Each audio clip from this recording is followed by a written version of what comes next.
Enjoying a peaceful day under the shade of a tree, a young red-haired girl takes a bite out of her delicious sandwich. She gets greeted by an older nobleman who had to comment he couldn't resist dishes he's never seen before. He kindly asked for a bite. The girl happily opened her basket, offering him an array of choices to choose from. And with one bite of the same style of sandwich she was eating, he had to comment that it was salted perfectly and the spices left him wanting more.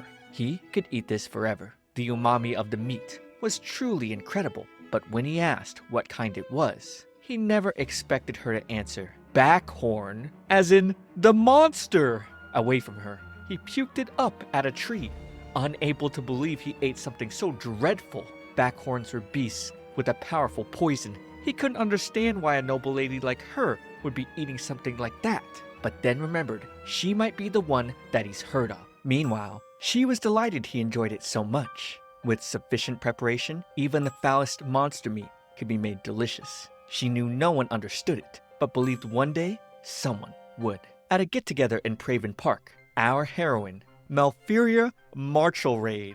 What in the fictitious Japanese Victorian era name is this? Anyways, she enjoyed a delicious bite of her food. His Majesty's banquet didn't disappoint. Every dish was refined and first class in both appearance and flavor. Her attendant, Mrs. Talbot, had to scold and remind her why she was here. The purpose of this banquet, held by King Langdaeus on this fine autumn day, in celebration of a good harvest for nobles to sample wares. In other words, it's an opportunity to meet potential partners. And with Malfiria being the daughter of a count, she was on the menu herself, here to find a fiancé. But honestly, none of her friends were here, and she was hardly interested. However, her stepmother told her if she didn't find a fiancé within the year, she'd be sent to a covet. Even her father was willing to accept anyone at this point, as long as they were a decent person. So, she attended upon their insistence. But the others here only gossiped about how she was unapproachable despite her lovely face. She ran away, feeling ashamed because everyone avoided her. Heading into the area where there were more knights than nobles, she thought to maybe look for a fiancé here, perhaps someone who didn't know her. She suddenly heard a woman scream about a monstrous beast, and everyone began to flee. She spotted a nearby elderly couple. The man's cane broke, and he couldn't walk, so Mel offered to help. But unfortunately, the monster would appear right behind her. It was a backhorn. These normally didn't appear in inhabited areas. She decided to lure the monster away from the couple, with her inadequacies running through her mind. She failed to find a fiancé, and now this. She didn't want to die here. Then suddenly, a silver-haired man would slice through the monster with his blade. In the blink of an eye, Aristide Rogier du Galbraith, the blood-mad Duke, had saved her. Somewhat deviously, he asked, "What is it? Do I scare you?" She gulped, slaughtering beasts to slake his thirst for blood. The blood-mad Duke was said to be an eccentric fiend, but in Mel's eyes, he was so beautiful. She gasped, getting up to tell him she was glad to see he was in good health. He came off as pretty aloof, asking if she was oblivious to the situation. But seeing the blood near his mouth, she quickly shifted things into asking him to rinse it, going into a rant about how Backhorn's blood may be completely corrupted with magic toxins. And while a live beast's blood was untainted, swallowing toxins could cause fevers or intense stomach pain. If it hadn't been mad, its blood could have been used to make sausages. He interrupted her rambling to mention she seemed quite knowledgeable, and only now did she realize she was getting deep into the weeds of it. She began to bow over and over to apologize, but he'd suddenly offer purified water so that she could be cured of any potential magic toxins. He then tried to take her away for her to get new clothes she could borrow, but she didn't want to impose, mentioning it was no worse than when she butchered a beast last week. He was stunned. He asked her name, so she bowed again, introducing her full title, and this made him laugh. He's heard of her. She was the girl who eats monsters, the voracious Villainess. In this world, there were magical beasts and unusual plants known as monsters, which were different from standard creatures. Due to the magic power they contained, consuming it might cause vomiting, stomach pain, and fevers. For this reason, they were typically disposed of once slain. Being the voracious Villainess, she felt it'd be silly to hide it now. She explained she wasn't actually interested in monsters, just food. He could hardly believe that beast looked edible to her. However, she licked her lips in affirmation. She couldn't help but wonder how she could prepare it to make it delicious. The Duke looked like he'd never seen anyone like her before. She felt she screwed up again. So she tried smiling, and it seemed effective, even though she perceived it as backfiring. He then took her hand again, and she thought, is this man not afraid of me? Now, far enough away, he had to ask if beast meat really was good, and how it tasted. She'd gotten this question before. Her answers usually ended with people finding her creepy. She described backhorn meat as a similar texture to beef, and very delicious. Since it was wild game, she put extra effort into tenderizing it. Then, it could be roasted or stewed. He was surprised, and now concluded that as long as the beast wasn't mad, its magical flesh wouldn't upset the stomach. She was surprised he caught on so quickly. She'd never gotten a reaction like this before from someone. He actually listened to what she had to say. She was so happy. She then explained that to make monster meat safe for consumption, the magic must first be removed by bleeding out with special tools. He then uttered her name, making her blush, as he asked her to prepare something for him sometime. Aw, they're pretty cute. With him grabbing her hands, she thought about how she's never met anyone like him, and he honestly couldn't wait to try everything she had to offer. At the House Galbraith Pavilion, he ordered his servant, Caus LaForge, to bring Mel a change of clothes. And then in another tent, he prepared a tub with water she could wash her face and hands in while she waited. She again didn't want to impose, and since she was mostly unscathed, she suggested he wash up first. And whoa, we go into the shirtless scene right away? Mel was caught off guard. Seen knights and hunters wash outdoors before, but she wasn't immune to this, and yet she couldn't look away. Eris asked if something was wrong, and she couldn't help but reply that his physique was remarkable. He was a bit bashful, answering, "Oh, yes, I suppose. I do train." Mel detailed his magnificent display with the sword earlier. While washing up together, she asked if she could learn to behead a beast as well. He thought it was possible once you get the hang of it, but she wouldn't be swinging a blade with her slender arms. He told her to leave the fighting to him. She had to ask what he meant by that, and now he was flustered, quickly washing his hands and making the excuse he was just used to it. He turned it into offering to hunt down any monster she'd like to try, making her excited, because the great forest in his duchy was like the holy land of monsters, home to many rare species not found in her family's domain. The two got a bit touchy-feely with removing the blood off each other's faces, before Caus interrupted them, asking his lord how he could sit half naked before a young lady. Eris answered he wasn't completely exposed. However, Caus found it a hardly appropriate sight for the unmarried daughter of a count. Mel came out in a fresh, flowery dress, one that the Duke had borrowed from the Queen. She was gushing on the inside over how unbelievably cool he looked holding a monster's head, and all of Eris's men were shocked. Normally, when presenting a monster's head to a lady, they'd faint. These two seemed like the perfect fit. Saying their goodbyes in the evening, the Duke mentioned next time he'd bring her a well-marbled royal moodle. The thought of it made Mel drool. She shook her head, thinking she was being naughty, possibly imposing him with her desires. She then told him the beast would taste better if captured alive, and he was willing to rise to the challenge. They said the blood-mad Duke was a bloodthirsty fiend, but she could tell now the rumors really were just talk. She saw him as a kind soul.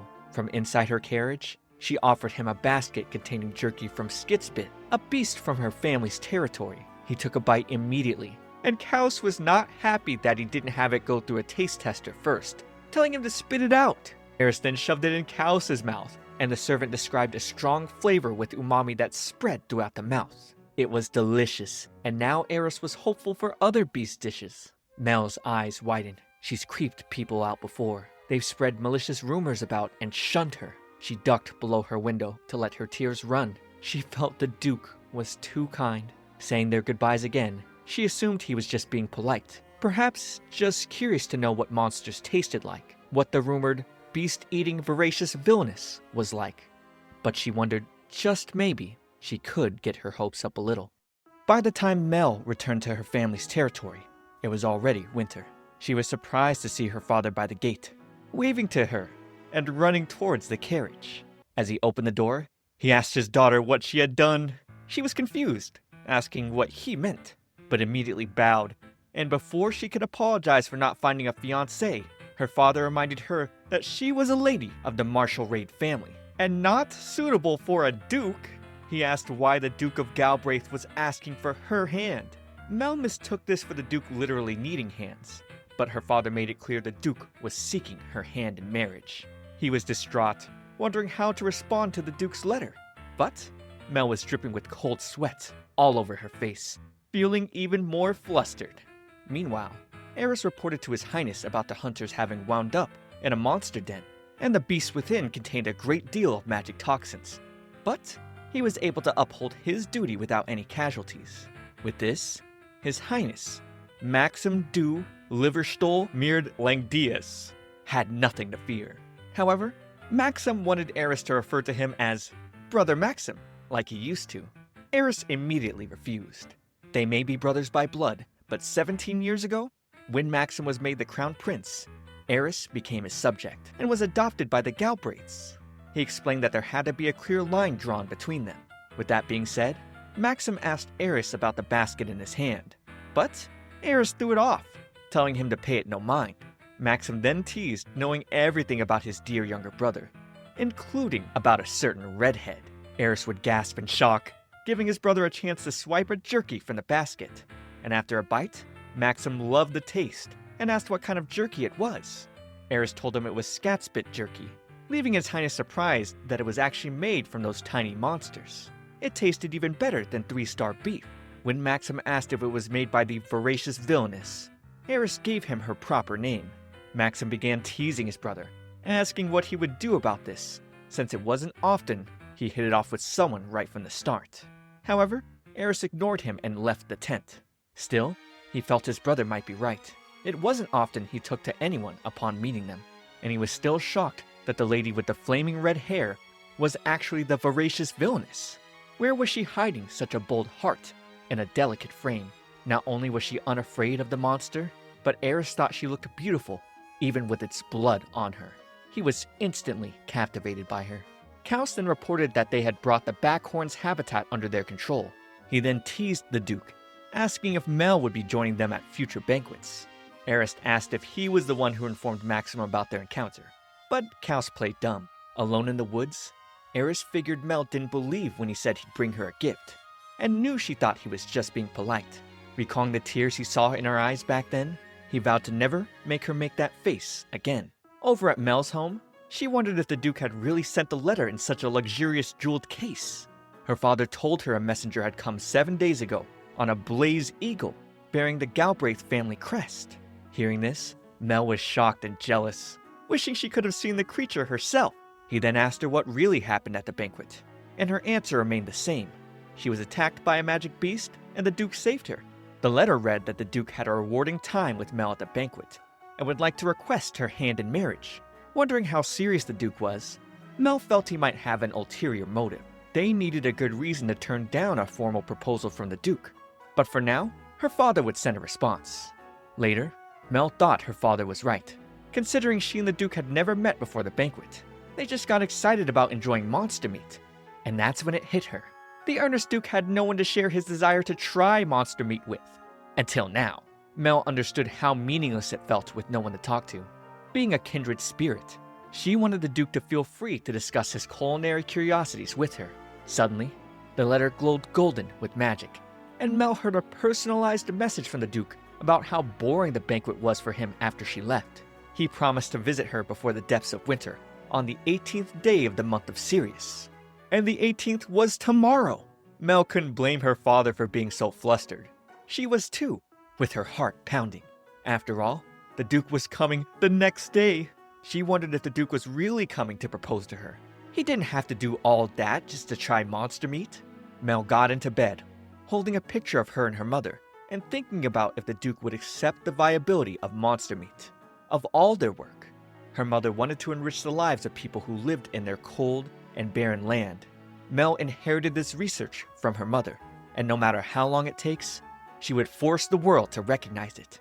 To that end, she had to make monster meat exceptionally delicious. The next morning, her stepmother, Countess Celia, entered her room, not happy to see that she wasn't ready. Mel was too scared to tell her she had only just woken up. Celia talked down on her for disgracing her noble status. Suddenly, the roar of a beast startled her. Mel ran to the window and saw a flock of glacial dragons, which Eris rode on. He came closer to the window, clarifying he was here for her hand, and naturally, he brought the gift he had promised. Mel would ask him to have the dragons land in the pasture to the north, while she finished her preparations. After closing the window, she buried her face in the curtain, completely flustered at how dashing Eris looked. The way he expertly rode the dragon was stunning. Moreover, it was a glacial dragon, which she'd never seen before. They were so different from the dragonlings around her family's territory. Celia interrupted her thoughts, telling Mel to inform her father that she wasn't feeling well. She was furious at Eris for showing up on a dragon, and now understood why people called him the Blood-Mad Duke.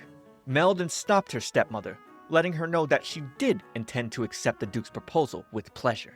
When she met up with Eris, she explained she had only come back from the capital yesterday. She was still worried about her hair, but felt it would be worse to make the Duke and his men wait. Kaos would then apologize for the sudden visit, explaining that the Duke couldn't wait to see her again. Eris then asked where to deliver the gift. Seeing that there was actually a monster in the bag, she was so excited. She couldn't believe he actually brought one. Mel thanked him dearly and asked if she could take a peek. Getting closer to the bag, she noticed the monster wasn't moving and wondered if he had killed it. Eris took off the cover for her to see by herself. Looking at those horns and its golden fur, Mel had no doubts it was a royal moodle. Her eyes sparkled with joy. Moodles were white monsters with 2 spiral horns and 1 sharp pointed horn on their foreheads. Their beautiful pelts were highly prized, and royal moodles with golden fur were particularly valuable. However, their meat always got discarded, and Mel saw that as a waste. Seeing this specimen was quite rare, she asked Eris if he really wanted to give it to her. And of course he did. Grabbing her hand, he moved it close to the monster's heart, showing that it was still beating and alive.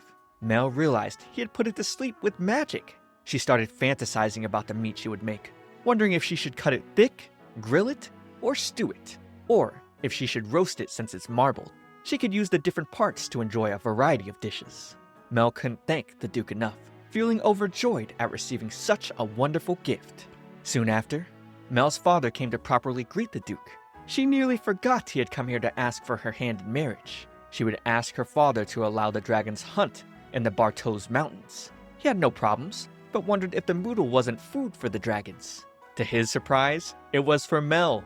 He was even more surprised the Duke already knew her taste. She also asked that they open the research facility, and Eris cut in, claiming he understood Mel to some degree, and despite the cruel rumors about her, his proposal still stood. However, Mel's father would be shocked to hear the moodle was still alive. The Duke wanted to see it being prepared, and his request was granted.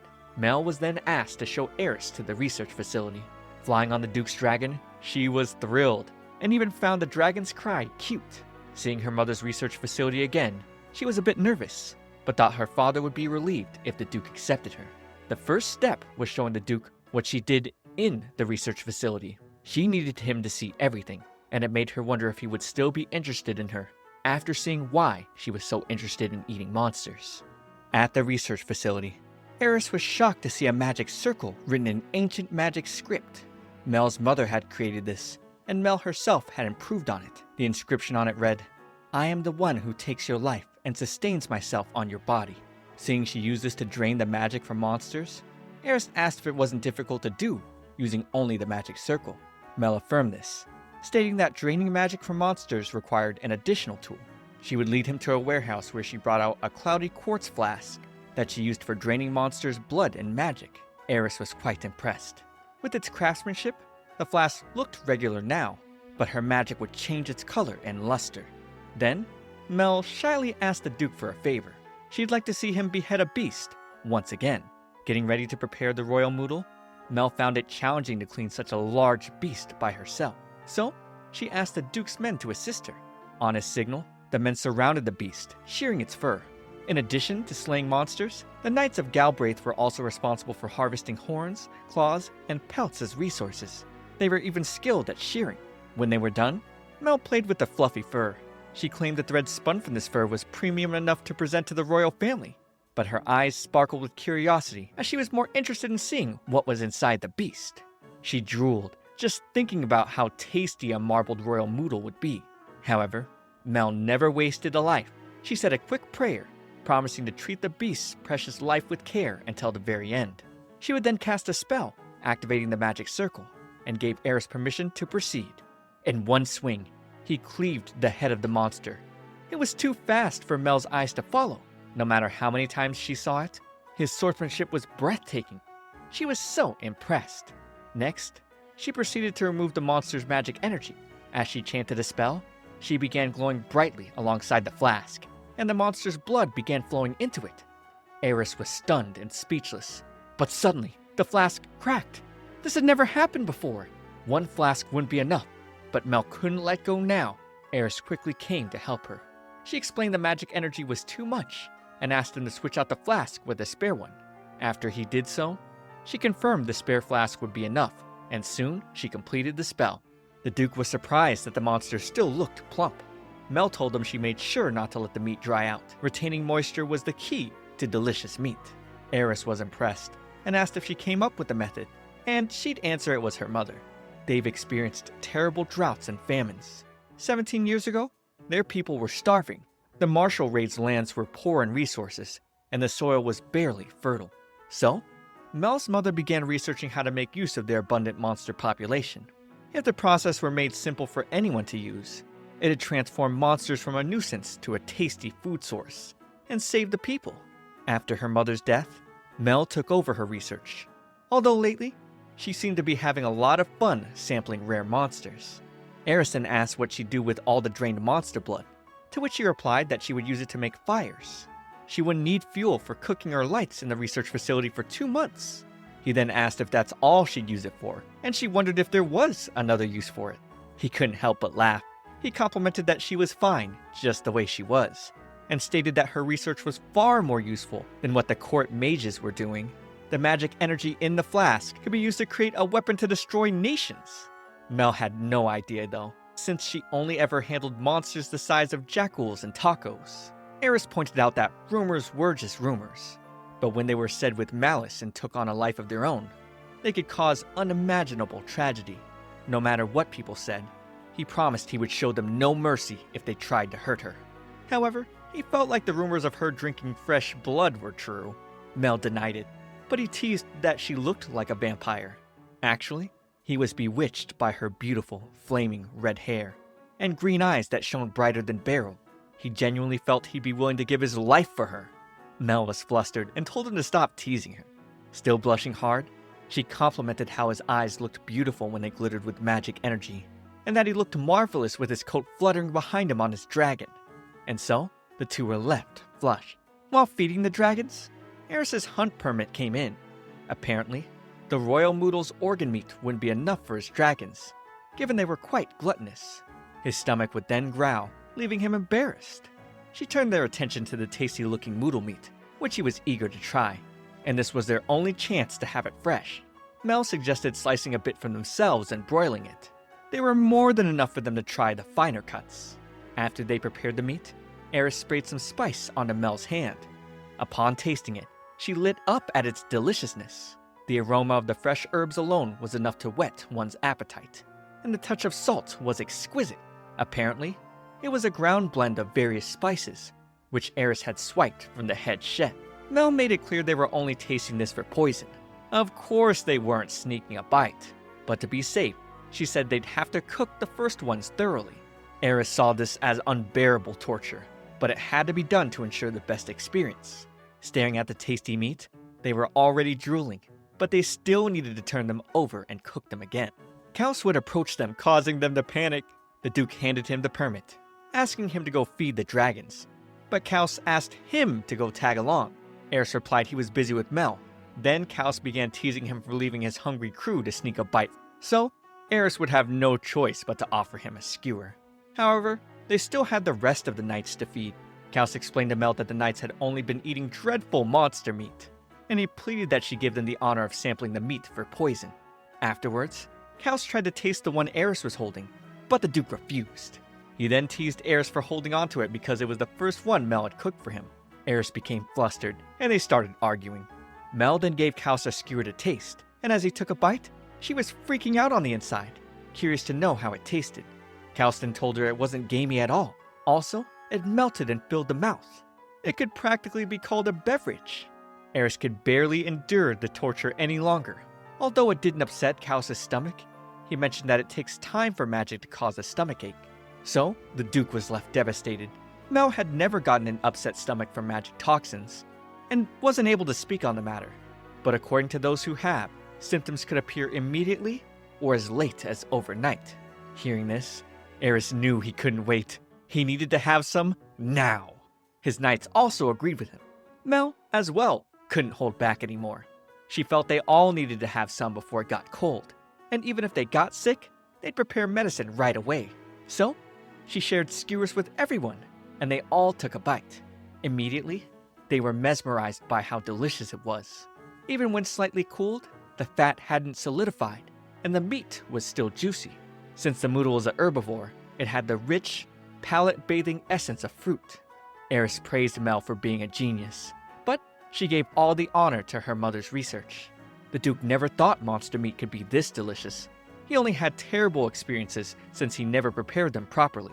And he didn't want to think of all the monster meat he had to discard up until now. When he tried sneaking another bite, Mel approached him. He'd panic, but she mentioned that she was thinking about heading into the lab. Upon entering the lab, Eris was amazed by how incredible it looked. He could tell it was an archetypal research lab. He then took a look at the scatspit spike Mel used in traps for capturing monsters. The Duke asked if the knights helped her in hunting monsters, and she replied that they did sometimes. Other times, she enlisted hunters from a nearby village. However, she often hunted alone. This made him question if the Count and the people took issue with her research. And Mel knew she couldn't stand in the way of their beliefs. She knew very well that everyone had complicated feelings about her and her mother's research. Even the people her mother saved from starvation hid the fact that they survived by eating monster meat. Eris referred to this as animism, or the belief that all objects, natural phenomena, and the universe itself possesses a soul or monster. In Mel's family's territory, there were many who believed in animism, which prohibited the consumption of monsters. Still, she couldn't live without her mother's research. Eris asked why she hadn't given up, seeing that the people didn't believe in her work. Mel then asked if he recalled what happened 17 years ago. He did, because it was the reason he was adopted out as a ward. He took her by the hand over to the couch and asked her to sit beside him. Then, he asked her how she became the voracious Villainess. To this, Mel would refer to him as Your Grace, but he'd prefer she call him by his name. He reminded her that he was here for her hand in marriage. Plus, he had done some research on her family. Mel saw herself as a girl with a questionable past, who was shunned by high society. She believed she'd be a burden if he married her. But Eris didn't want Mel to give up on her research, and stated with the Galbraith family, she could research to her heart's content. He wanted to know more about her. He wanted to know how she felt about him. Being the blood-mad Duke, he wondered if she feared him. He slaughtered monsters, lived soaked in their blood, and was Duke only in name. Mel was now speechless, realizing what he actually meant. Mel wouldn't dream of calling Eris scary. She told him he was quite gallant and handsome. This made him blush. He asked if she was sure, and Mel was confident that 10 out of 10 people would agree. He then looked away from her, making her wonder if she had screwed up again. She then complimented his hair, saying it was beautiful, like the color of the moonlight. When his amber eyes glowed with magic, it made her heart race. It didn't disturb her at all. The image of his golden eyes as he beheaded that backhorn was seared into her memory. Eris felt she was perhaps bewitched by the sight, but he was wrong. She would never forget his intensity. Mel mentioned that he was fulfilling an important role by slaying monsters, so she saw no reason why it would bother her.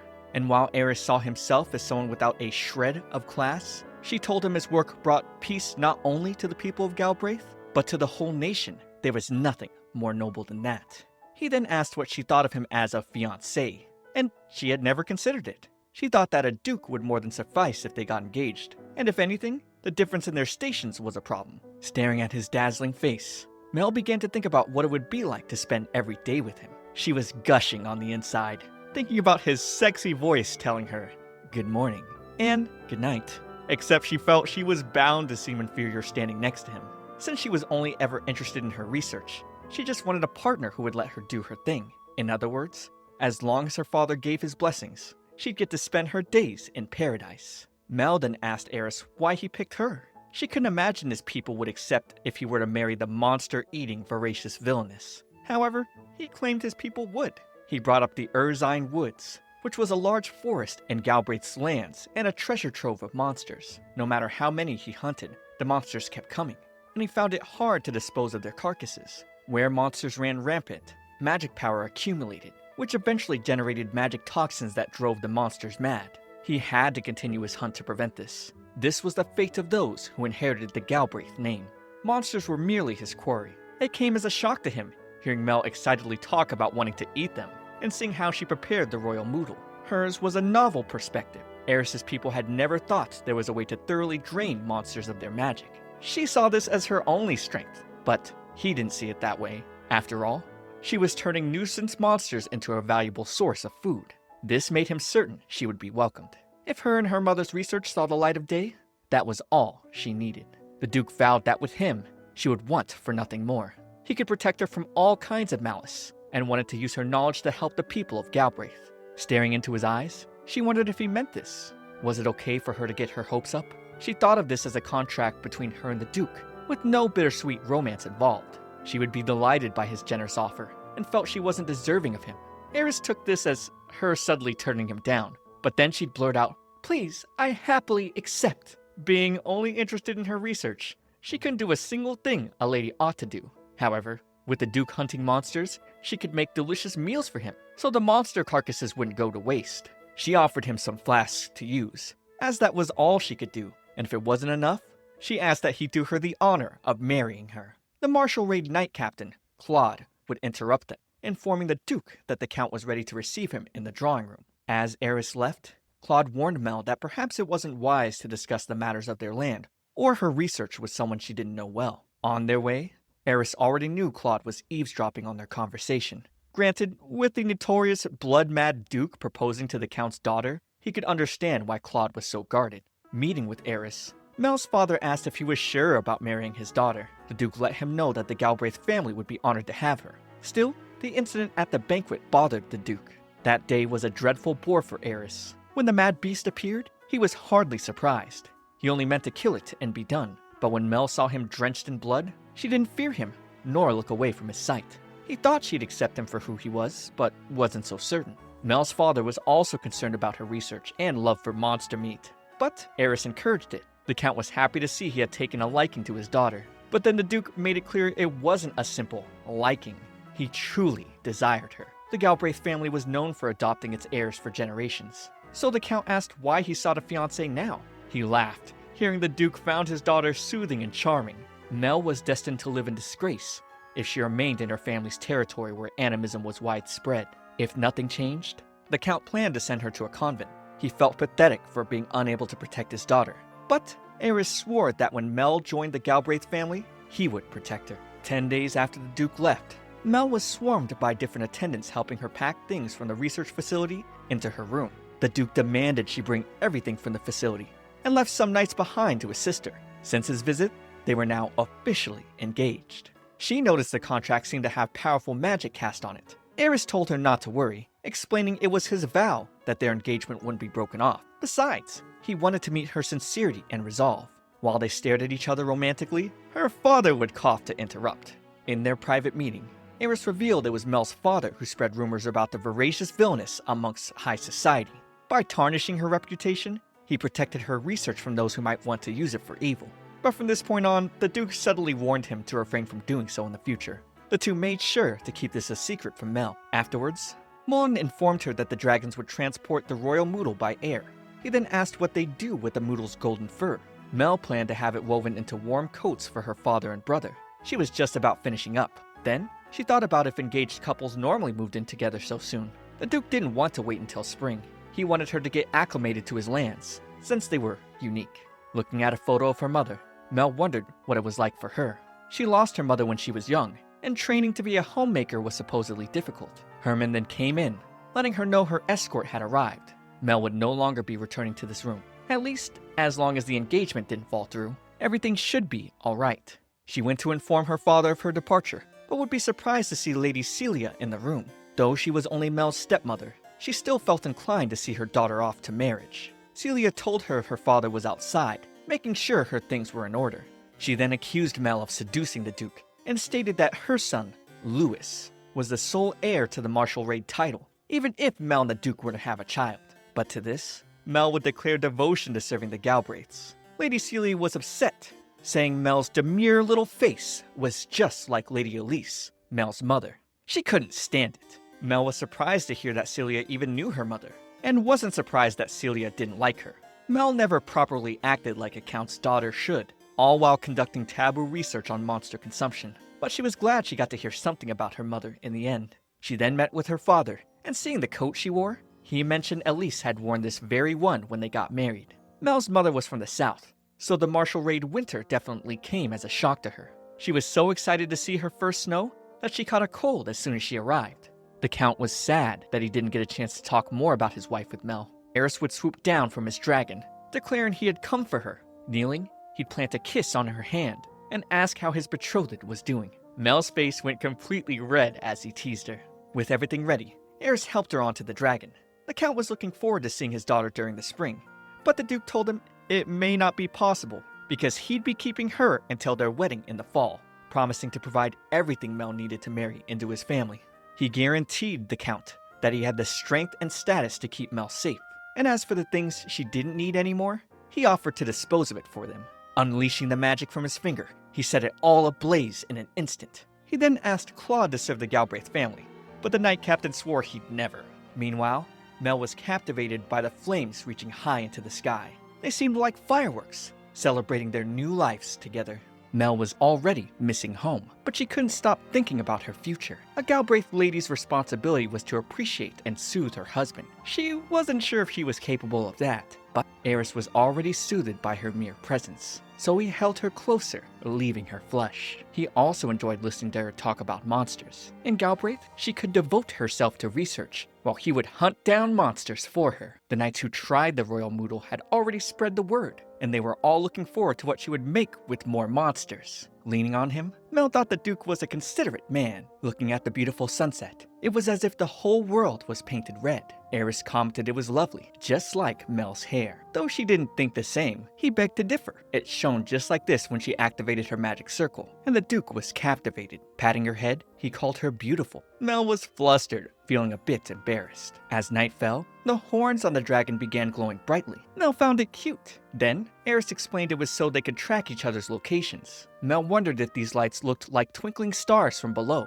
Anyone who saw them might mistake them for shooting stars. It was truly magical. But I'm kind of thinking they look like car headlights. They flew over the port town of Avnir, which was under the king's rule. Mel asked if they'd be staying here, but Eris told her they were headed for Fort Rittard, which was on the border. Mel seemed concerned about the fortress, but the Duke assured he would find a room in town where she would be comfortable. But after hearing there were forests and rivers on the border, and that they would be having breakfast and dinner outdoors, she became very excited. It would make it much simpler and easier to acquire food for the dragons. Eris thought she would have preferred to be in the city. However, Mel said not to worry about her. Besides, fish monsters were nice and plump right now, because it was spawning season. Maybe they could even try some monster fruit in the forest. She was very eager to try them all. Eris would be amused by her, then let her know there were Zanus monsters in the river this time of year. Mel didn't have those in her family's territory, so she was very eager to try one. However, the Duke explained that they had to be trapped and pulled from the water, and decided they'd set a trap tonight and check it in the morning. Mel became more thrilled, causing the Duke to blush. A warm, fresh-cooked meal was obviously better than ready-made rations. He was looking forward to breakfast in the morning. The Duke was so kind, it made Mel worry that he was overextending himself. She recalled Kals telling her about how the knights had only been eating dreadful monster meat. She asked Eris if he ever cooked the monsters he slayed. He wouldn't call it cooking because of how rough and gamey it was. They'd often resort to it on extended expeditions when they could no longer hold their hunger. In order not to upset their stomachs, they'd roast the meat thoroughly, but they still ended up with stomach aches. Mel explained they must have ate it without getting rid of the magic toxins. When she asked what type of meat the Duke had tried, he replied the especially tough one was Beluvia. They were all gamey, but the worst was Screamwood, and Gargantus was utterly inedible. It looked like it was engulfed in burning flame and rock. The inside was sludge-like, but he couldn't remember if he actually drank it in his famished state. The Duke then told Mel to hold on tightly, as they would be arriving soon. At Fort Rittard, the guards were informed that the Duke had brought a lady with him, and were told to make arrangements. However, they wouldn't have anything fancy to offer. Mel didn't need any of that, but felt like she was imposing. The Duke then asked that they unpack the items they needed. While she was doing so, he didn't feel it was right to make her stay in the fort overnight. But she wasn't bothered, especially since the fort reminded her of her research facility. It was normal for her to fall asleep on the floor, but Eris wouldn't exactly call that normal. Mel noted that since he was with her, she had nothing to fear. In her room, Eris asked her to get some rest, but she suddenly caught the scent of something tasty. Entering the kitchen, she saw Mullen and Zeth preparing grain porridge. They didn't think it was right for her to be here, but she had the Duke's permission. She assumed the grain porridge wouldn't fill them, so she would propose adding some salted royal noodle. Zeth wasn't convinced, but Mullen told him that Mel had already prepared this special meat for them before. Mel would slice some meat and roast it for him to try. She made sure to remove the magic toxins, letting him know it was safe to eat. Zeth still wasn't willing to try it. Mel prepared some for Mullen as well, and he quickly ate it, complimenting its irresistible taste. The two guys became scared as they heard the Duke's voice. His expression was frightening as he asked Mel if he could have a bite as well. She had already made some for him, asking Eris not to sulk so much. When she tried to give him the meat, he played stubborn, obviously because he wanted to be the first one to eat from her. Wondering what to do, she recalled when the Marshal Raid's 3-year-old son was being picky and refused to eat. So she tried to get Eris to say, but it only made him flustered and still unwilling. Remembering that the nanny also called the boy's name, Mel proceeded to call the Duke's name. While he was shocked, she saw her chance to stick the meat in his mouth. He loved how sweet it was, even though his face didn't express it. Zeth and Mullen were glad to see that the Duke was satisfied. Afterwards, Zeth finally took a bite of his and admitted it tasted good. Mel asked them to cut some meat and vegetables so they could finish preparing the grain porridge. Meanwhile, Eris still seemed upset. By dinner time, the soldiers were amazed at how good the food tasted. They couldn't believe it was the royal noodle meat. Mel was happy to see they all liked it. Eris then mentioned how the dish really brought out the aroma of the fragrant meat. He asked if she did something special, but Mel would explain she had only finely diced the meat and gently fried it. Eris then tried feeding her. Even though she felt a bit shy, he still insisted. After taking the first bite, she wanted to eat the rest herself, but the Duke would still offer to feed her. When they were done, he asked her to address him less formally. Mel then called his name, and he sparkled with joy. Eris had heard from Kaus that most engaged couples addressed each other by their names or terms of endearment. Mel also remembered that her parents called each other by their names. Still, she felt a bit embarrassed calling the Duke by his name instead of Your Grace. Regardless, she had to get used to it by practicing more. Eris proposed she could use a nickname if she wanted, so she called him Rogier, his middle name. And at that moment, his eyes turned gold and he hid them. Feeling worried, Mel called for help. Mullen ran to them, but the Duke assured them it was nothing. He simply lost control of his magic power for a moment. Mel feared it might be because of the monster meat. Mullen explained that the Duke's magic power was strong, and he could store far more than the average person. He would feel much better once he released some of that, and thus decided to catch some Xanis tomorrow. Still, Mel was worried since he had to expend more magic power than the average person. Both monsters and humans had magic power within them. When it accumulated and materialized in monsters, it produced toxins and drove them mad.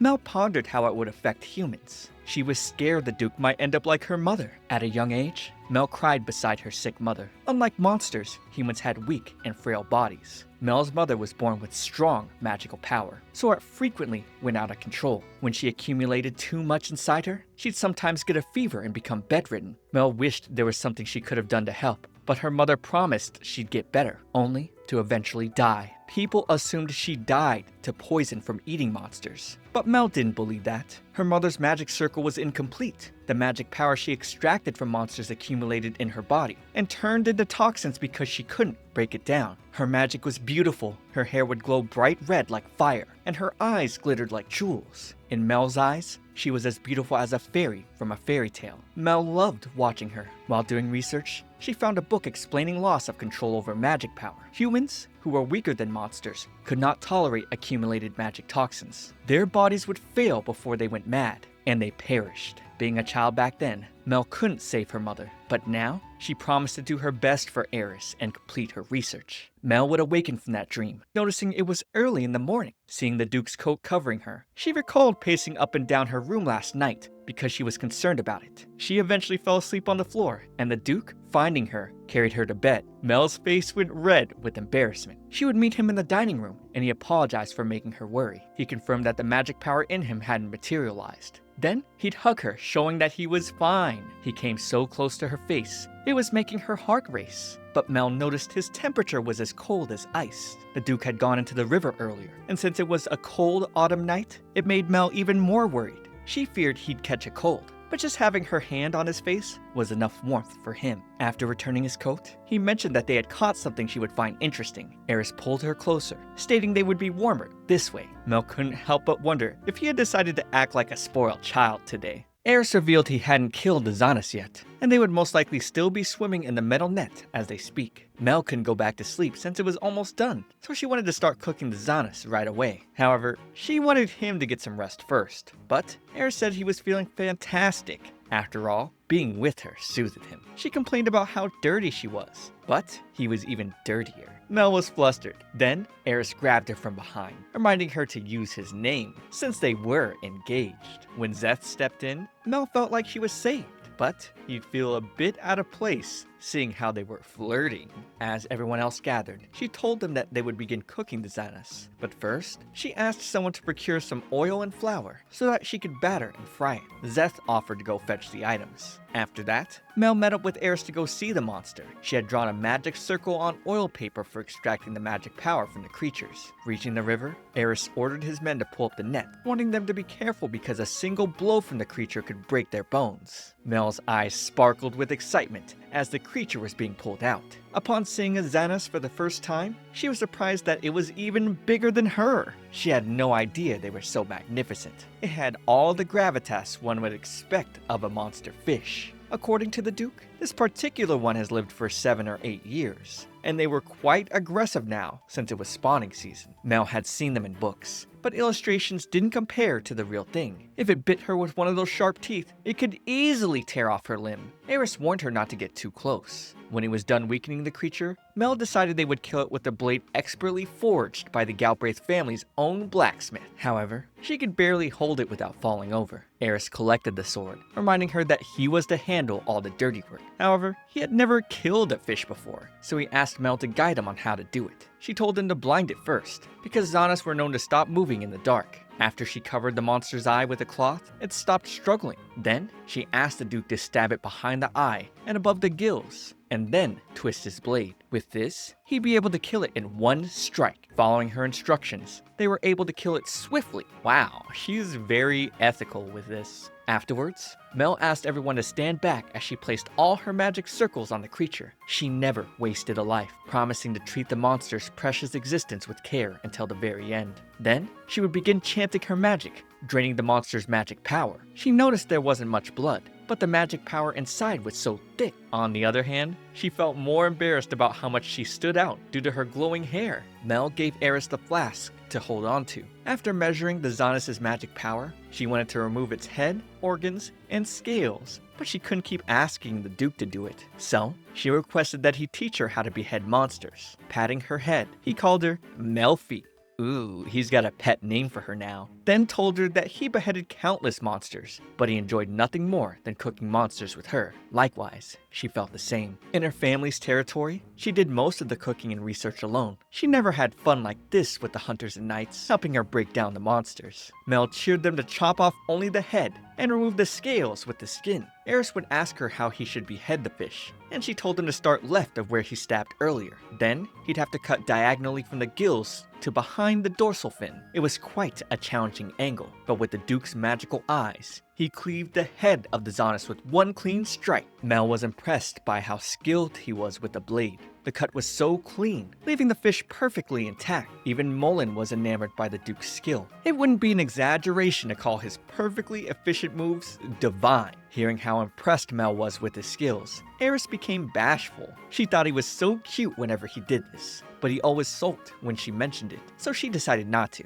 As the sun rose, they moved on to removing the creature's organs. Mel told the Duke that the head and organs didn't seem edible, so he proceeded to burn it with his fire magic. Apparently, he had come up with this spell to help people struggling to dispose of monsters. Returning, Zeth informed them that they'd have to cook outside because the pots couldn't fit into the kitchen. Mel felt this was a better choice. Then, she asked if anyone had cleaned a fish before. Unlike other beasts, their flesh was soft, so she wanted to remove the skin by slicing it off. Ambry told her he sheared delicate furs on a daily basis, so she asked for his assistance. He proceeded to slice off the skin so perfectly that there wasn't a shred of meat left on it. Mel felt it would be a waste to chop up something Ambry sliced so beautifully, but he didn't mind. They started boiling the oil until the temperature was right. Mel noted that one pot would be hot, while the other would be cooler. Then, she'd fry the fish in 2 stages. Eris wanted to lend a hand as well, so she asked him to watch the hotter pot. For the batter, since they didn't have eggs, they would dissolve spices mixed with flour into water and use that instead.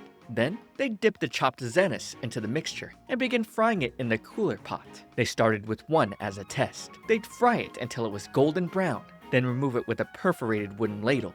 Mel mentioned that if it went until it was cooked through at this stage, it would turn out dry, so they needed to let the residual heat cook it. To finish off, the fish would be briefly fried at high temperature. This would quickly burn off any moisture in the batter, leaving a crisp exterior and juicy interior. Eris apologized to Mel because his first try didn't turn out so great, but she let him know that he merely burned off too much moisture. It didn't mean the fish was inedible. She asked him to feed her the darker pieces, remarking that they looked delicious. Opening her mouth, ready to be fed, the Duke was flustered by her cuteness. She also asked him to blow on it because it was still hot, and after doing so, she took a bite, which left her ecstatic at how the flesh was so toothsome.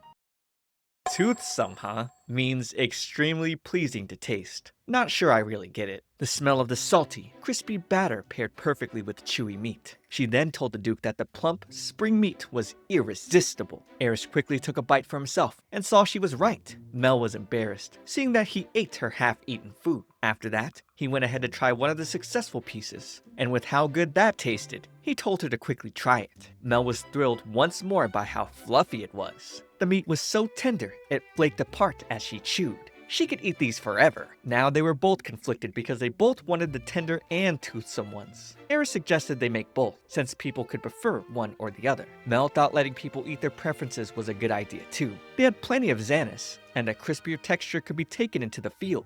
When they were done, she thanked the Duke, expressing how much fun she had when he was with her. They wouldn't be eating outside because Mel had asked the chef to prepare bread and vegetables in the Great Hall. Then, she would ask Mullen to escort the Duke and make sure the finest meal was prepared for the man of the hour. She was gonna head over after disposing of the oil. She felt guilty for making him do all this for her, and wanted him to get a lot of rest. Seth and Ambry then approached her, offering to help her clean up, so they could all enjoy the delicious meal. Mel gave them samples of the belly meat to try. Since it wasn't fit for frying, she didn't want to serve it to the others. They loved the taste and said it would taste even better with some sour fruit juice. So, Mel urged them to hurry before all the fruit was gone. Entering the Great Hall, Mel was amazed at the sight of everyone enjoying the meal. The Duke then called her over, telling her to eat as much as she could before they continued their journey. He would then wrap a piece of fried fish and lettuce and eat it. Mel tried the same, stunned at how fresh it tasted. Zeth then gave her some of the cabo fruit they were talking about. She would squeeze the fruit juice on the fish, and upon taking a bite, her eyes sparkled with joy, in disbelief over how good it tasted. She thought it would be great for tired digestive systems or small appetites. Eris wondered if it was really that good. He wasn't sure if he enjoyed sour flavors because he only had them when he was drinking. Taking a bite, he jolted over the sourness. It wasn't bad, but maybe a bit too sour for his taste buds. The following day, they packed some sandwiches to eat on the way. As she instructed,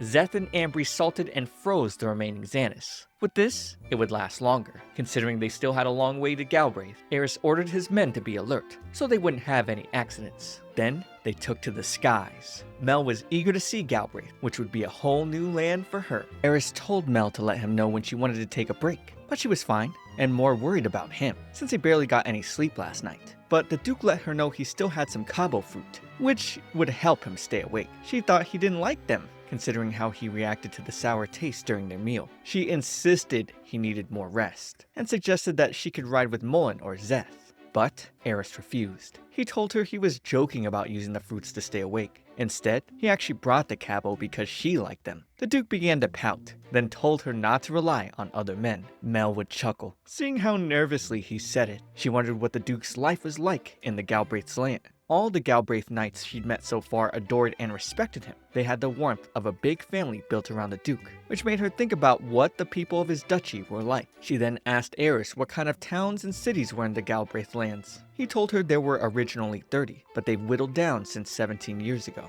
Now, only 12 settlements remained, all because of the Great Famine and drought. In Galbraith, they called it the Cataclysm. During that time, the previous Duke passed suddenly, and he was chosen to become the next Duke. It was unusual for a Duke to perish during a famine. Mel couldn't imagine it was an illness or some sort of unfortunate accident. Eris then mentioned there was an unprecedented number of monsters that appeared in the Urzenye woods. The monsters couldn't be cold fast enough, and their magic power welled. Large numbers of blood-mad monsters beset Galbraith. But of course, the previous Duke fulfilled his duty. Although they lost many knights, it was worth it because no other nation suffered any damage. Mel wondered why reinforcements didn't come to help them, but with the catastrophe affecting the whole nation, no one had forces to spare. The Knights of Galbraith swear on an oath to give their lives for their kingdom. Both Eris and the knights who looked up to him had also taken this oath. It was the fate of those who inherit the Galbraith name. They staked their lives, fighting monsters to defend the kingdom of Linkdeus, to prevent a second cataclysm. Mel began to realize that Eris was always prepared to die, and he had accepted that hopeless fate. But she wasn't going to have it. Her mother had died, like she was resigned to her fate the same way. Mel wouldn't accept this, which was why she was going to continue her research, so no one would have to suffer again.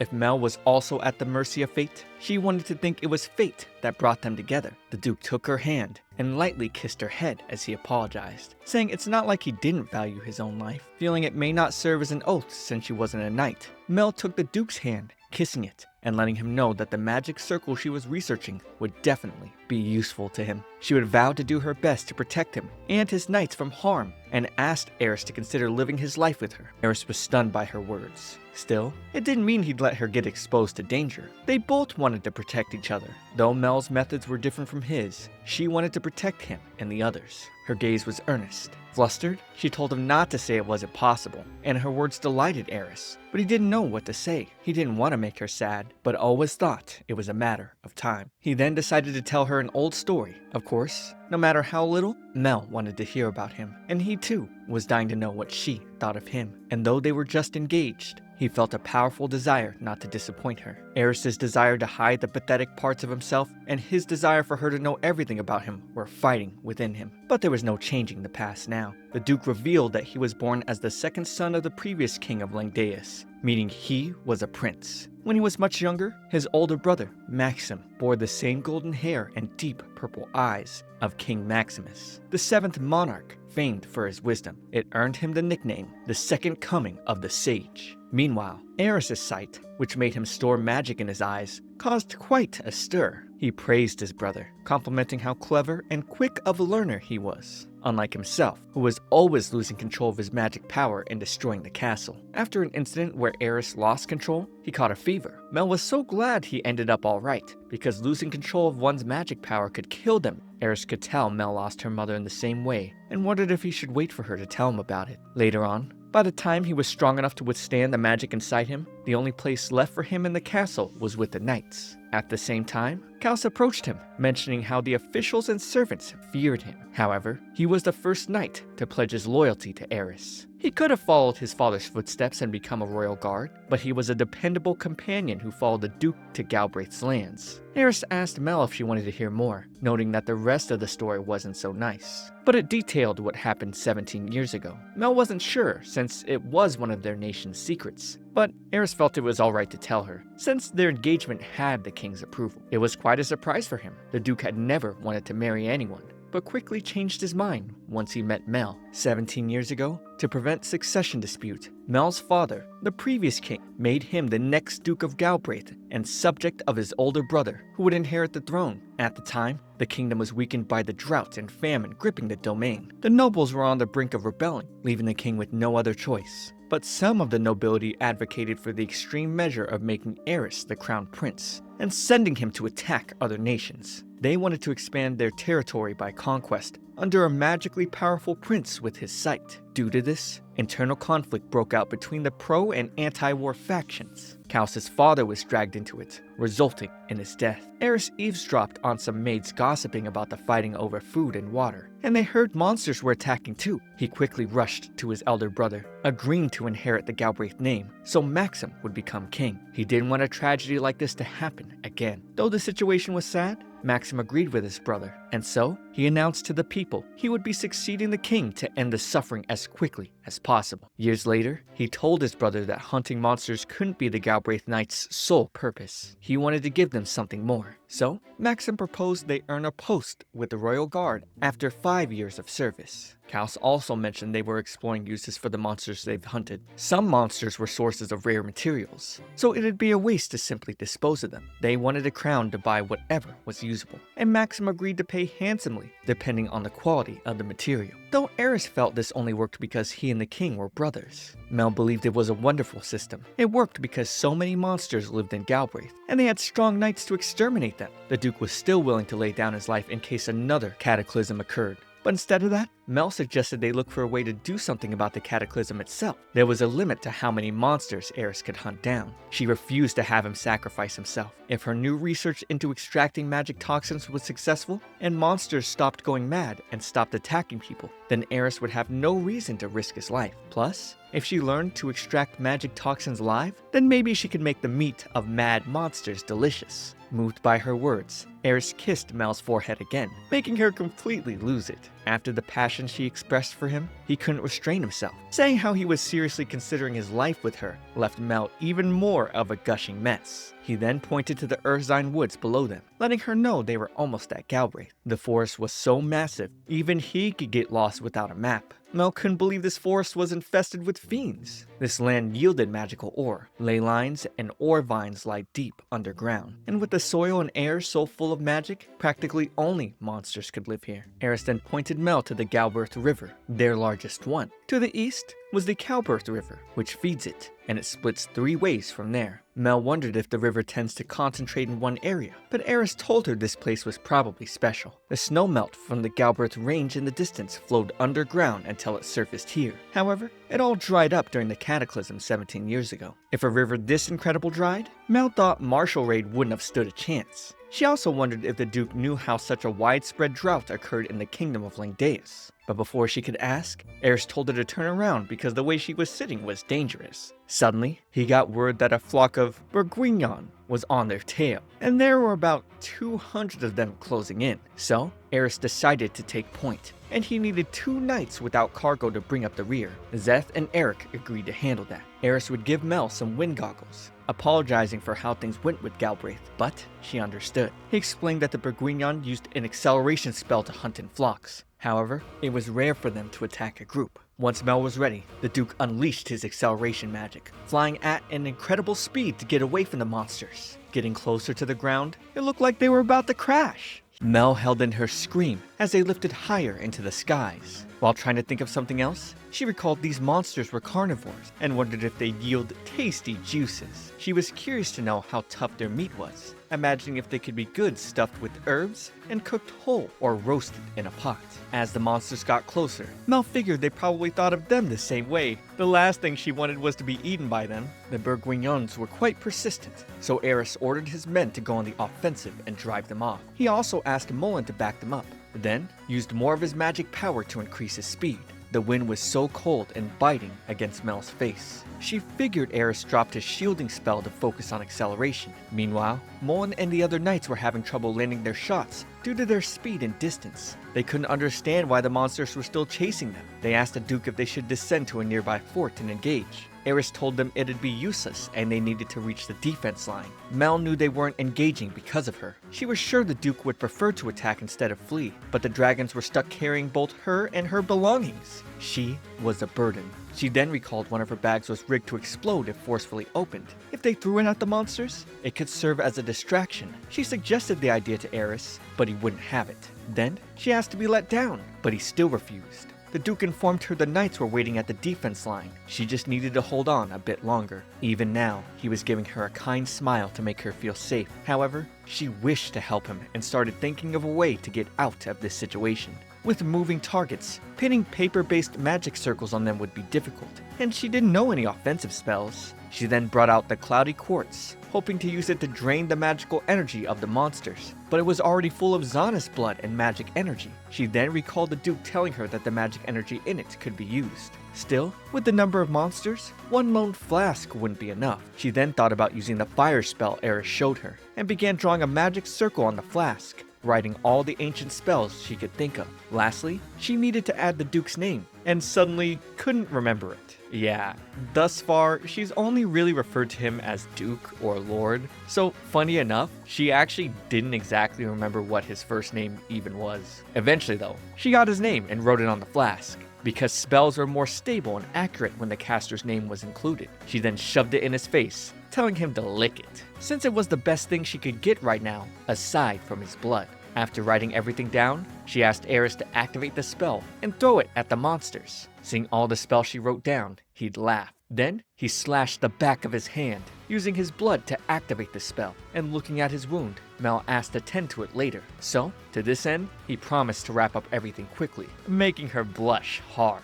Eris ordered his men to cast multiple instances of acceleration and rise on his signal. Then, he told Mullen to act as a decoy by casting acceleration on himself and breaking through the monsters. Once Mullen was through, he needed to get as far away as possible from the flock before Eris would use the flask. Eris was going to make the monsters pay for exhausting their dragons and frightening his beloved fiancée. Throwing the flask, one of the monsters ate it, and it suddenly exploded. However, this was just the beginning, because the spells Mel wrote were about to activate.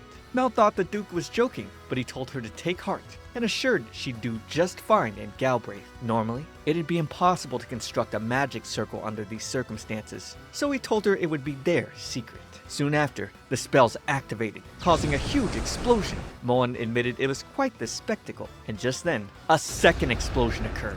Mel was left sad, thinking about how all the monsters were probably burnt now. She couldn't believe what she'd done, and certainly never saw this coming. She had been so focused on eating tasty monsters that she never considered the pure magic energy extracted as a byproduct. She finally realized it could be used as a weapon to destroy nations. She asked the Duke if he thought her research was taboo, but Eris refused to let anyone rebuke her here. He let her know she could devote herself to her craft, stating it could do far more than just make weapons. The magic energy stored in flasks could be used to fuel ovens like she'd always wanted. He wasn't worried about a thing, and assured Mel that her research would do plenty of everyday good. Lighting oven fires usually required flint or magic, but flasks could substitute for that. In addition, they needed lights on long winter nights in Galbraith. He affirmed that dividing the magic energy into smaller quantities could make people's lives easier. In Mel's family territory, no one was interested in her research. The magic energy she gathered had to be disposed of or released naturally, but now she realized monsters were truly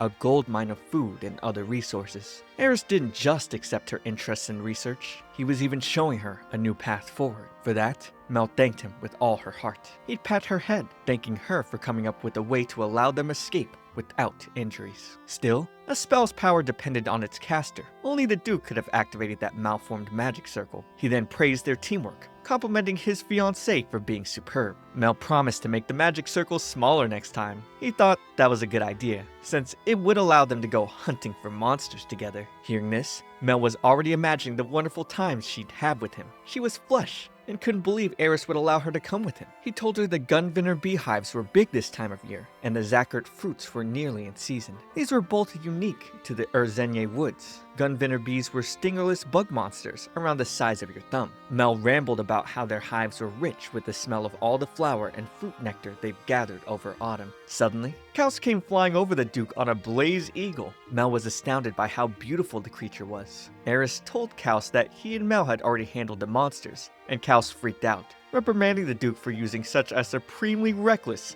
diabolical, and brutal spell in Mel's presence, not knowing she was the main culprit. Kaus seemed very worried about Mel, and she let him know that she was fine. When she tried to explain it was her idea, more knights showed up, complimenting how lovely she looked. Her face went red with embarrassment. She wasn't used to all the compliments. The Duke would cover her with his cloak, telling his knights to stop staring, but they all tried to steal a look. Soon after, they arrived above Eris's residence. Since the place was needlessly large, he permitted Mel to use any room she liked. It looked like a fortress to her. She'd have believed if he told her it was a royal castle. The Duke praised her keen eye, explaining that the Duke of Galbraith, generations ago, built this to combat monsters. Years later, it became a town, known as Midlake, and some called it a fortress city. This also meant that monsters from Merzenier Woods occasionally came here. Some monsters resided in the grasslands and preyed on wagons traveling along trade routes. However, Eris told Mel that their day-to-day wasn't as fraught with danger as it used to be. She noticed the construction still looked quite solid. Nowhere in her family's territory had such majestic walls. The Merzenier Woods were actually a bit closer before Eris cut their defense line. People naturally gathered here because the previous Duke made it their base. Hence, the constant fear of monster attacks shaped the place. Then, 17 years ago, survivors of the cataclysm flocked here. Mel noticed the ground was scorched in some places, making her wonder if it was caused by magic. She assumed the Duke used his own magic to protect the territory and townsfolk. Regardless, he told Mel there was nothing to worry about. As they went through the western gate, Eris explained there was currently a magic barrier in the sky overhead, which was why they were entering from below. The barrier consumed vast quantities of magic energy, so it couldn't be sustained continuously. Upon entering the city, Mel's eyes widened in excitement. She was now in Midlake, the town protected by the Duke. As some kids waved to them, Mel noticed there were farms within the walls. Eris told her they were used to breed livestock. From afar, it looked like a single massive fortress, but up close, Mel could tell it was a proper city. She then asked the Duke if there was a place dedicated to animism. He answered that there were hardly any, but that being said, consuming monsters had been shunned regardless of people's beliefs. The folks here were resistant to eating monsters, but the Duke told Mel it wouldn't be a problem with the way she prepared them. The knights could get the word out, since most of them have had monster meat before, though many had vivid memories of the unpleasant experiences. Some Eris felt would likely be reluctant at first. There were lots of monsters here Mel was yet to encounter, ones that even made the Duke tremble in fear, and she couldn't wait to try them all. When they landed, Eris asked her to check her belongings, and while doing so, she sensed eyes watching her, and found it hard to believe that a dragon was actually the one staring at her. She realized it was actually looking at the royal Moodle, so she asked the Duke for permission to feed the dragon some of it. He noticed how desperately his dragon was staring at the food, and eventually caved in to feed it. Afterwards, Eris welcomed Mel to his castle. While crossing the bridge, she noticed the water was filled with bacta fish for disposing of food scraps. They weren't fish monsters like the Xanis, but she still wondered if they tasted good. As the fish dispersed, Mel noticed the water was suddenly red all around her. This was all because of her hair. She hadn't put it up properly, and her ribbon might have come loose when they were escaping the Bourguignons. She couldn't believe she'd been walking around like some unkempt wench. She couldn't fix this just by combing her fingers through her hair. She decided to discuss with the Duke and noticed he was unfazed by her frizzy hair. But as his fiancée, she felt first impressions were very important. Seeing her stare at the bacta, Eris told her they were quite delicious when stewed, and they were useful as an emergency food source. Mel had never eaten one before, so he offered her to try one, but that wasn't what she wanted to discuss. She told the Duke that she wanted to make herself presentable before everyone,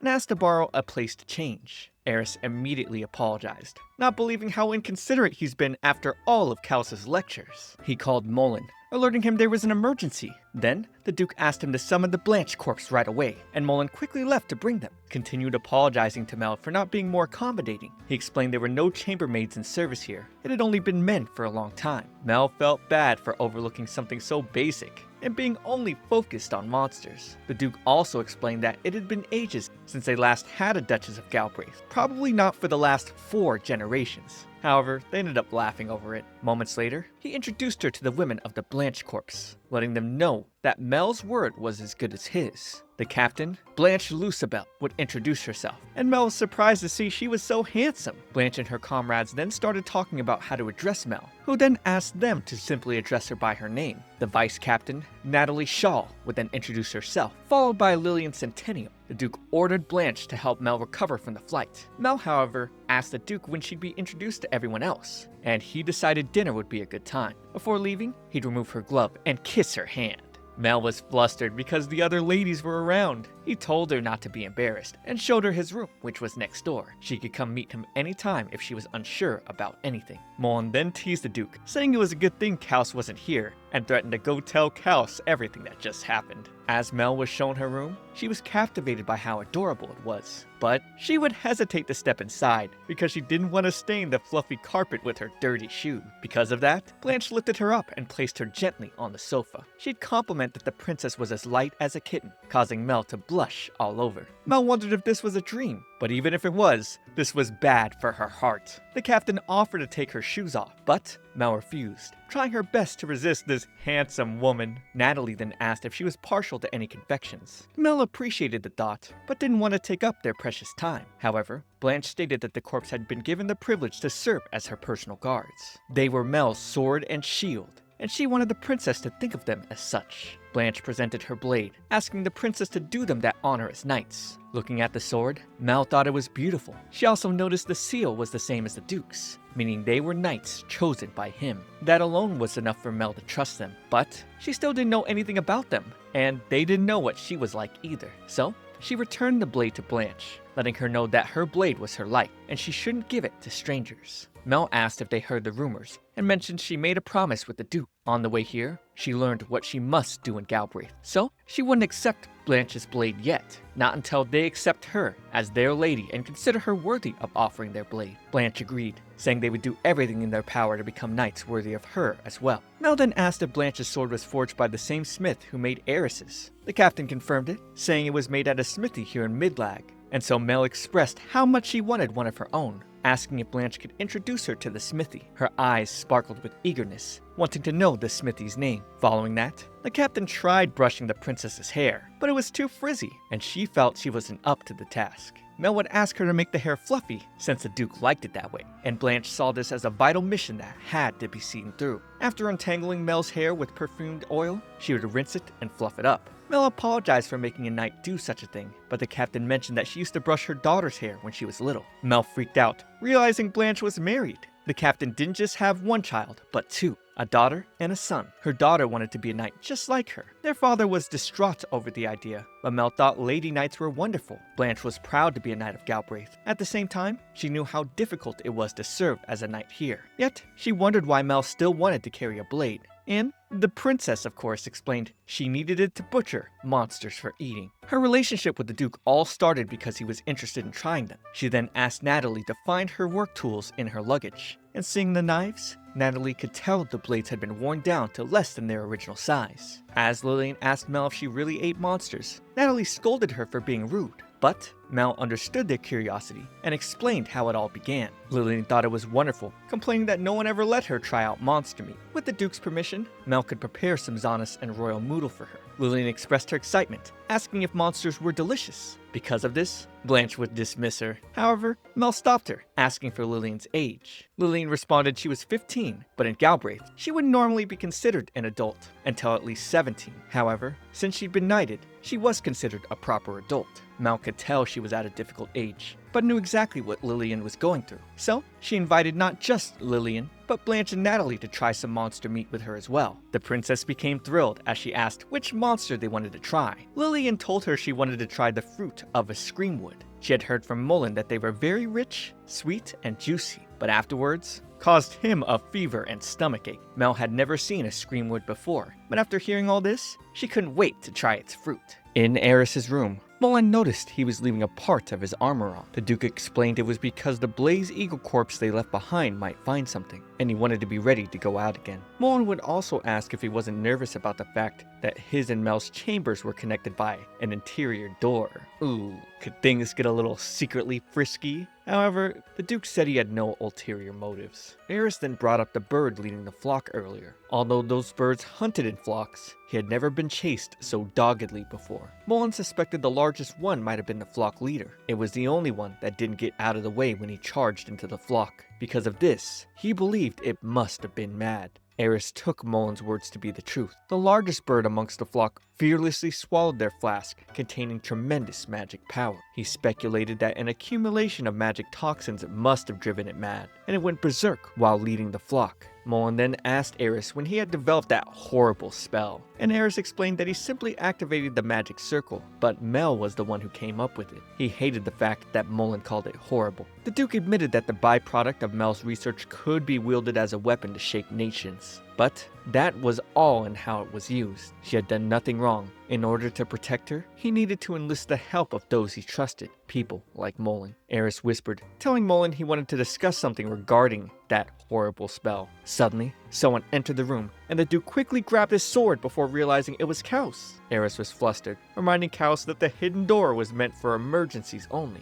Kaus would argue that Eris's head was the emergency. He questioned why the Duke had already shown Mel to the CL chamber. He complained about having to use acceleration magic to return in haste, so he could wait in front of the great door. Eris apologized, explaining that he had wanted Mel to freshen up first. Apparently, Kaus had also hastily gathered chambermaids, who served noble ladies in order to receive her. These 3 ladies were Mrs. LaForge, Kaus's mother, Mrs. Jordan, and Mrs. Sorrow, who happened to be Mullen's sister. Kaus praised the Duke's keen mind when it came to battle, but claimed he knew nothing when it came to matters like this. Eris let him know that he assigned the Blanche corpse to be Mel's personal guard. Kaus admitted that wasn't a bad idea. Then he apologized to the chambermaids, asking them to wait a bit before bringing a dress and other things to Mel. The maids didn't mind, and knew the Duke had only gotten carried away, but he clearly adored his fiancée. They then left to get some tea. Eris scolded Kaus for having his mother serve as a chambermaid, but there was no one Kaus trusted more. She had experience looking after the Duke when he was a child,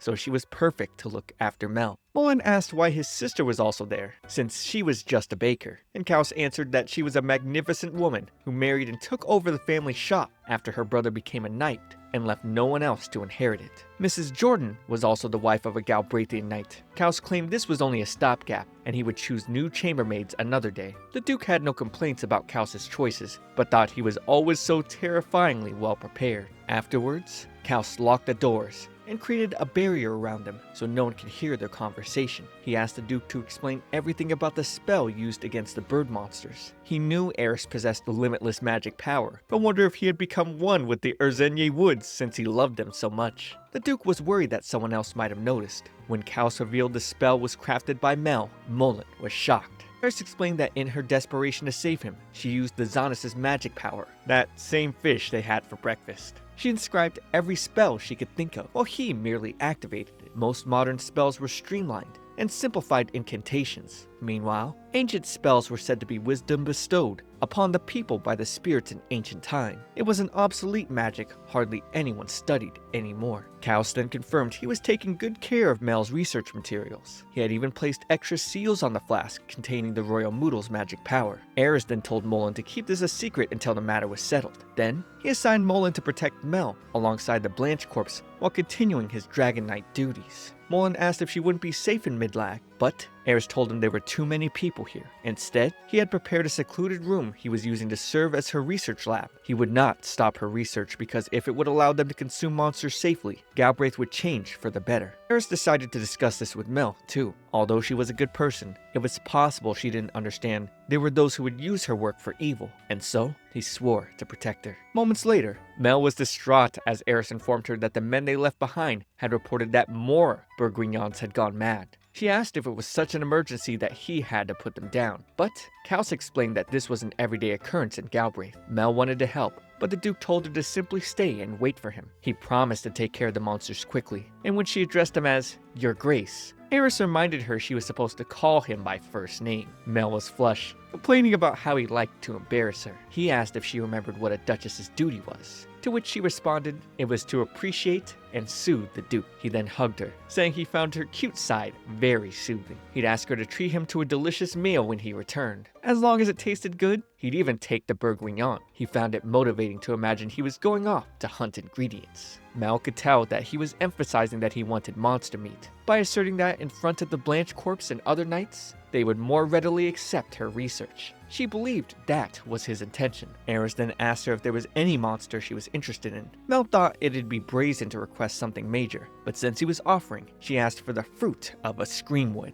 The knights were stunned by her request. She mentioned it was something Eris ate once and regretted, but Mullen thought it was sweeter than nectar. He confirmed it was really a screamwood, but speculated it was overripe because the fruit was black. However, it was fragrant and sweet. Filling his mouth with delicious happiness, he ate so many that cleansing water was ineffective, and a terrible fate befell him later. Mel was curious as to how two people had different experiences eating the same fruit. Regardless, she awaited the Duke's safe return. He'd give her another warm hug before leaving, and also told her that her research materials were taken to a room he used to use. On another morning, Blanche could see that Mel barely got any sleep. Mel complained about the attacks from the mad flock of birds. She considered offering another explosive magic flask, but the only one she had left contained the Royal Moodle's magic energy. Its energy was so dense and plentiful, it might even catch the Duke and his men in the blast. She was frustrated, seeing that all she could do was wait. Blanche assured her that the Duke would return soon, and asked her to come have breakfast. She'd then lead Mel to the room that would serve as her research lab from now on. Mel was impressed with the room. Not only were her materials there, but there were also interesting looking grimoires and documents too. But for some reason, she didn't feel the slightest bit of interest at the moment. Because the Duke hadn't returned, Mel spent her days eagerly awaiting for him to come back safely. 3 days later, she heard someone screaming that the Duke had returned. Mel ran out of her room and into Eris's hands. He apologized for taking so long and said he found Screamwood fruit as well and would have it delivered to her room later. But first, he needed a nap. The Duke suddenly fell asleep right there while Mel held on to him. Later, the Screamwood fruit was brought to her room. One had a dark color, while the other, bright red one, had a powerful odor and was said to taste sour. Mel decided to leave the red ones aside. After that, she drained the magic energy from the dark fruit. The process was difficult, and she couldn't spare the effort to respond to her knights. According to her, tree monsters didn't truly die unless they withered completely or were burned to ash. But their fruit couldn't be eaten once withered. Extracting its magic energy while still alive was next to impossible. But after the extraction, the fruit surprisingly had a fragrant smell. It was black and hardly looked appetizing, but the smell made them all want to take a bite. Despite draining what she could of the fruit's magic energy, Mel pointed out that it stored most of its magic energy in the seed within, so they needed to remove the flesh before the energy would seep out.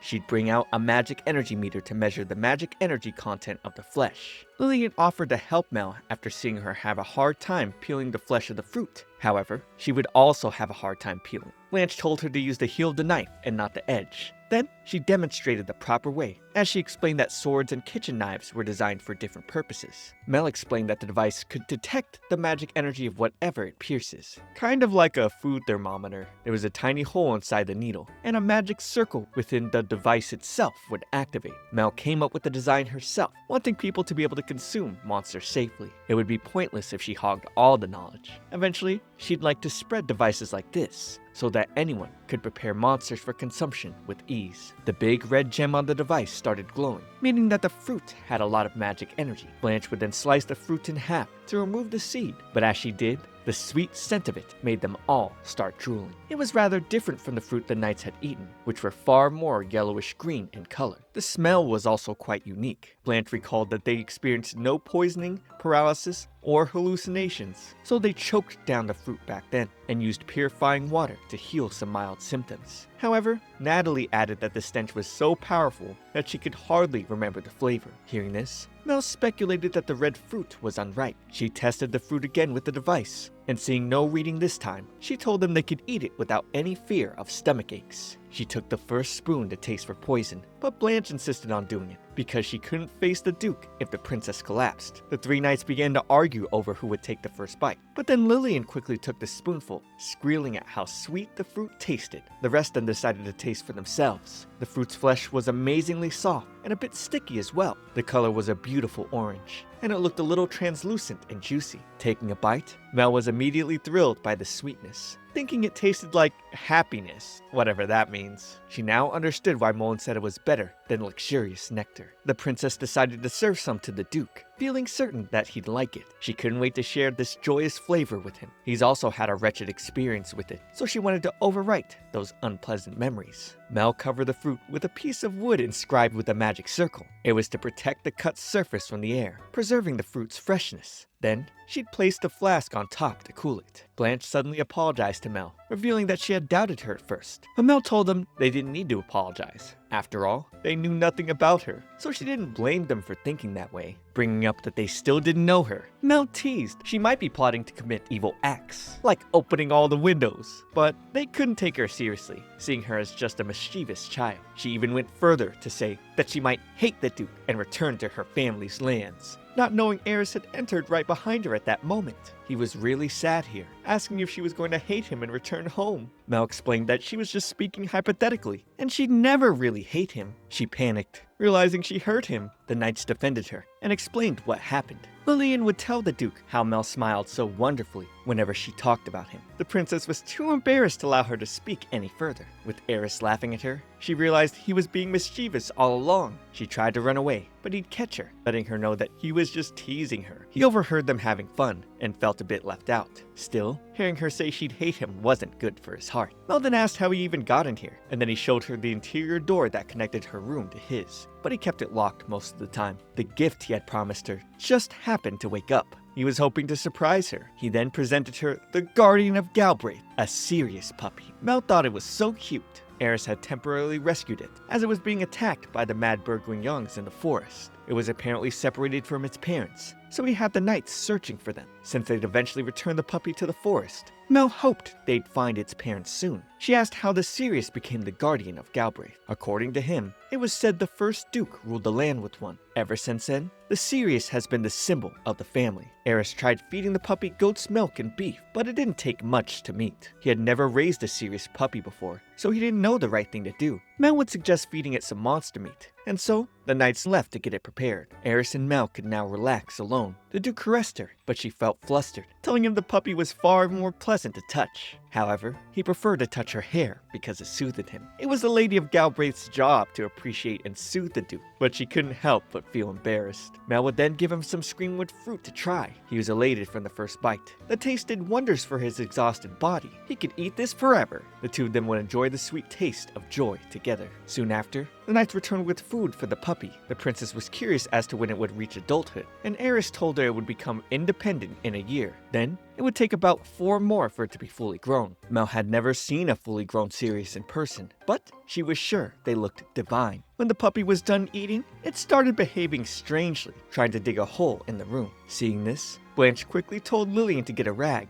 because the puppy was about to have an accident. At this rate, the Duke felt they'd be in trouble if they couldn't find its mother. He intended to release it once it could find its own food, but that would be difficult if they continued to look after it. Mel thought it might be possible to tame a Sirius and keep it. However, her expertise was eating monsters, so she didn't know how to raise one either. The pup really seemed to like Blanche, getting closer to her. Eris noted that was how Lillian was when she was younger. She'd always follow Blanche around, saying she wanted to be a knight. Eris then mentioned that it had been 6 months since the Lucible workshop made Lillian a sword. He wanted to take her on a short expedition, if Blanche would permit it. The Lucible workshop was the same that made the Duke's sword, and Blanche's husband, Galileo, was the head blacksmith there. Several days later, Mel was getting dressed up to make her debut. She thought she had to convince everyone that she was worthy of being the Duchess of Galbraith. Being the notorious voracious Villainess, nothing anyone said could scare her now. It had already been 5 days since the Duke returned from his monster hunting expedition, and it was finally time for Mel to meet with the people of Midlake Fortress. Seeing her dressed up, Eris complimented how beautiful she looked. They'd suddenly hear the sound of trumpets, signaling the time to awaken the knights, who would take the night shift, and some of the knights going off duty into the dining hall. The Duke then decided this was the perfect time for Mel to introduce herself to everyone all at once over dinner. Or so he thought. The dining hall was like a battlefield at this hour. Kaus reminded the Duke that he initially told him it would be enough to introduce Mel to the heads of each town and important captains. Eris then told Mel he liked to eat with his men because it was easier to eat here than having the meals brought to his room. More importantly, eating with them provided a sense of camaraderie. While addressing his men,